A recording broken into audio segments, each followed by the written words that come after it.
Kapatid, you reap what you sow. Kung ano ang itinanim mo, yan ang aanihin mo. Totoo yan. Lahat ng gagawin mo rito sa mundo natin, babalik sa iyo yan.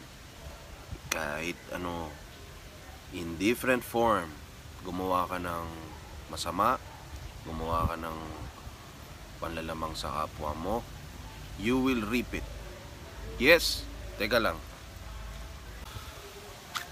Pag gumawa ka ng panlalamang sa kapwa mo, babalik sa iyo yan. In different form. Pwedeng merong magkasakit sa relative mo, or yung health mo, or yung business mo, marami. Kaya be careful.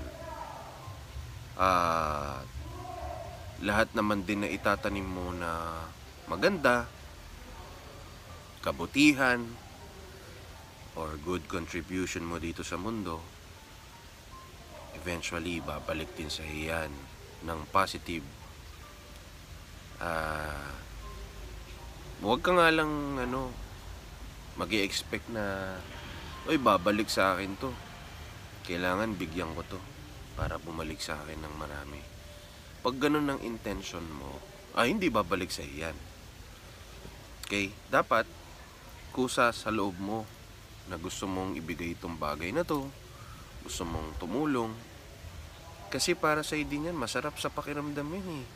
Kapag talagang high vibration, you're in state of positive energy, tumulong ka, nag-share ka, nagbigay ka, and leave it to God.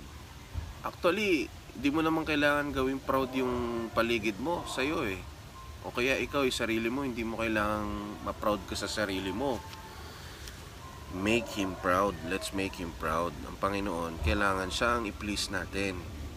Na, Ama, ito yung mission nyo sa akin, ginagawa ko. Kayo nang bahala sa akin, ha?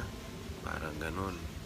Mararamdaman mo yung presensya at kapangyarihan ng Panginoon na nasa tabi mo siya. Yun lang. Stay prayed up, stay blessed. Maraming salamat po.